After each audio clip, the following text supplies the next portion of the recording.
नमस्कार, मैं राजीव कुमार विजन बिहार से। देखिए, एक वीडियो बहुत तेज़ी से वायरल हो रहा है प्रफुल्ल पटेल के बारे में, और उसी का खंडन कर रहे हैं बिहार सरकार के मंत्री और नीतीश कुमार के काफ़ी करीब रहने वाले नेता विजय चौधरी जी। जब मीडिया वालों ने ये पूछा कि विपक्षी एकता विफल हो गया क्या, प्रफुल्ल पटेल तो जा रहे हैं केंद्र में मंत्री बनने, तो उन्होंने बहुत अपने अंदाज में और हंसते हुए जवाब दिया कि उनको अब मंत्री बनना है, वो कहीं भी जा सकते हैं। और फिर उन्होंने मीडिया पे कहा कि आप सब मिर्च मसाला लगा के परोसते हैं कि पाठकों का मनोरंजन हो सके। देखिए, बहुत ही मुस्कुराहट के साथ उन्होंने जवाब दिया है, और यूँ समझिए कि प्रेस वालों को धो दिया है कि कैसे आप सब झूठ परोसते हैं और कयास लगाते हैं कि आप कभी हमको बीजेपी में भेज देते हैं, कभी राजद में भेज देते हैं, कभी मेरी पार्टी राजद में विलय करवा देते हैं। सब तो आप ही सब करवाते हैं, हम तो कुछ बोलते नहीं हैं। धन्यवाद। छोड़ जाते हैं विजय चौधरी जी के वीडियो के साथ। आपको ये वीडियो कैसा लगा कमेंट बॉक्स में हमें मैसेज ज़रूर करें, और अगर हमारे चैनल पे आप नए हैं तो हमारे YouTube चैनल को फॉलो कर दें। अगर आप फेसबुक पेज पे देख रहे हैं तो हमारे फेसबुक पेज को फॉलो करें। धन्यवाद। विपक्ष की जो बैठक हुई उस पर सवाल खड़ा हो रहा है कि विपक्ष एकजुट नहीं है।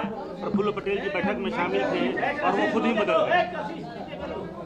इसमें दो बात, एक तो जो लोग भी कहते हैं कि विपक्ष एकजुट नहीं है या वो बैठक सफल नहीं हुई, तो आखिर ये बेचैनी काहे? आप बताइए, अगर सफल नहीं होती तो ये बेचैनी काहे होती?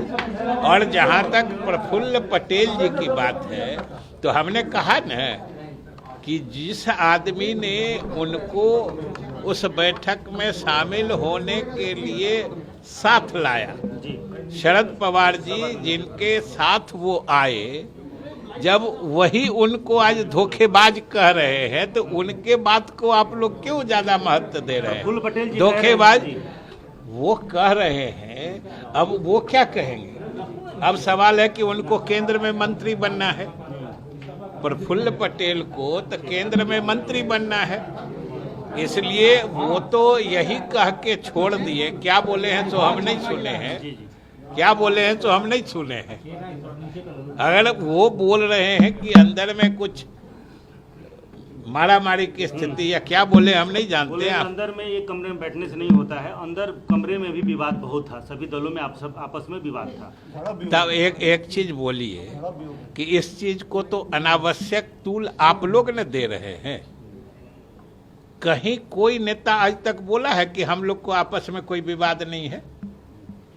हम लोग जो साथ आए हैं ये कह के ना आए हैं कि हम लोगों की अलग अलग पार्टियां हैं, अलग अलग एजेंडा है, अलग अलग प्रदेशों में हम लोग एक दूसरे के खिलाफ भी लड़ते रहे हैं।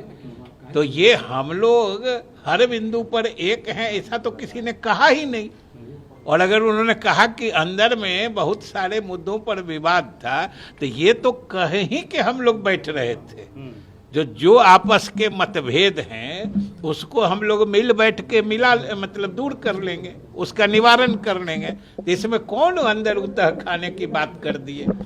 और उनको तो अब अपना केंद्र में मंत्री बनने के लिए इस सब तरह का कुछ झूठ फूट बोलते रहना है, तब न वहाँ जगह मिलेगी। हरिवंश जी पे आप लोग नाराज थे, हरिवंश जी कल जाकर सीएम से मिले, क्या मतलब नाराजगी दूर हो गई या कुछ और बात? किसकी नाराजगी दूर हो गई? हरिवंश जी से आप लोग नाराज थे ना जब संसद के उद्घाटन समारोह में शामिल हुए थे? अरे ये तो वो मिले हैं उनसे, संसद के उद्घाटन समारोह में मिले, इसको हम लोगों की पार्टी ने उचित नहीं माना। और कल वो मुख्यमंत्री जी से मिले हैं, तो इसमें आपको कहाँ विरोधाभास दिख रहा है? किसी ने कहा था कि अब वो नहीं मिलेंगे? नहीं तो कार्रवाई पार्टी ने नहीं की, इसका मतलब कार्रवाई हो गया, पार्टी मोदी ने के नहीं दुश्मन के की। लिए। अब वो मिले हैं, अब उन दोनों के बीच क्या बात हुई है इसके बाद ही ना पार्टी आपको बताएगी। राजनीतिक कयास ये भी लगाए जा रहे हैं, जिसे पहले भी कहा जाता रहा है कि नीतीश जेडीयू और बीजेपी के बीच की एक कड़ी के रूप में हरिवंश जी हैं। तो क्या कोई मैसेज लेकर, चूंकि टाइमिंग ऐसा है कि क्या बीजेपी का कोई मैसेज लेकर आए थे हरिवंश जी? देखिए, इस तरह के कयास सिर्फ मीडिया के द्वारा लगाए जाते हैं और इसलिए लगाए जाते हैं कि लोगों का रुख आपकी तरफ बना रहे। अगर एक बार कह दीजिएगा कि क्या बात हुई है या क्या होने वाला है हमको नहीं मालूम है, तो आपको कौन देखेगा, कौन पढ़ेगा? कुछ तो ऐसा होना चाहिए ना। तो आप लोग तो कई बार जदयू का राजद में मर्जर करा दिए, कभी फिर से हम लोग को बीजेपी के साथ भेज दिए। अब एक कयास हरिवंश जी के साथ जोड़ दीजिए। कयास लगाते रहिए, दर्शकों पाठकों का मनोरंजन करते रहिए। ये मोदी के दूत बनकर मिले या कुछ और बात? ये तो वही बता सकते हैं ना।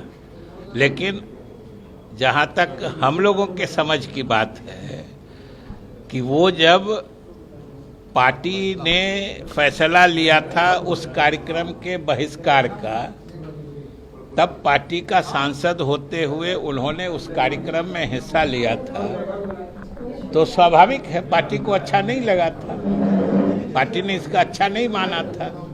और उसके बाद अगर कल वो मुख्यमंत्री जी से मिले हैं तो उन दोनों के बीच जो बात हुई वो दोनों बता सकते हैं। और ये भी तो स्थिति हो सकती है कि वो अपना पक्ष बता रहे होंगे, ये तो स्वाभाविक बात है। एक बात और हो जाएगी कि इसकी पृष्ठभूमि में 23 जून की विपक्षी एकता की बैठक है, जिसमें नीतीश कुमार को संयोजक नियुक्त नहीं किया गया। लालू प्रसाद यादव ने उसमें राहुल गांधी के बारात जाने की बात कर दी, दूल्हा बनने की बात कर दी। कहीं ना कहीं कहा जा रहा है कि नीतीश कुमार इस बात से नाराज हैं और यही वजह है कि वो तमाम विधायकों सांसदों से 1-to-1 मीटिंग कर रहे हैं। देखिए, हमने पहले भी कहा है कि इस सब तरह की बातें जो होती हैं वो समझिए दर्शकों और पाठकों के मनोरंजन के लिए होती है। कि ये नाराज हैं, वो नाराज हैं, उनको संयोजक बनना है, उनको नेता बनना है, उसको प्रधानमंत्री बनना है। सब नेता, सभी दल के बड़े नेताओं ने एक साथ कहा है कि हम लोग पहले मिलकर लड़ेंगे, प्रधानमंत्री के पद की रिक्ति बनाएंगे और तब कौन प्रधानमंत्री बनेगा इसका फैसला हम लोग आसानी से कर लेंगे। तो इस बात से अलग बलग, दाएं बाएं अनेक तरह की, वो इससे मिल गया संयोजक नहीं बने, किसी ने कहा था कि संयोजक बनेंगे क्या? तो सवाल भी आप पैदा करते हैं और कयास भी आप लगाने लगते हैं, ये तो आपका अधिकार है। बैठक ये दूसरा डेट तारीख तय करने के लिए बैठक थी, विपक्षी एकता की बैठक, विपक्षी एकता की बैठक नई तारीख तय करने के लिए बैठक थी। उसमें जो बातें हुई हैं और उससे कितना पहल हुआ है वो आपको समय पे पता चलेगा ना। अभी आप क्यों हड़बड़ी में हैं? उसमें जो बातें हुई हैं और उससे कितने दूर तक पहल हुई है, उसका अगला चरण फिर अगली बैठक में होगा। और हड़बड़ाइएगा नहीं, बेंगलोर के बाद भी बैठक हो सकती है, उस समय भी यही पूछिएगा कि बेंगलोर में बैठक हुई थी अगली बैठक के लिए। ये सब सवाल ऐसा बड़े बिना सिर पैर वाला सवाल। अभी तो हम लोग उसी दिन कहे थे कि अभी तो बैठकों का दौर चलेगा। कई पार्टियां हैं खास प्रदेश में एक दूसरे के खिलाफ चुनाव लड़ते रही हैं।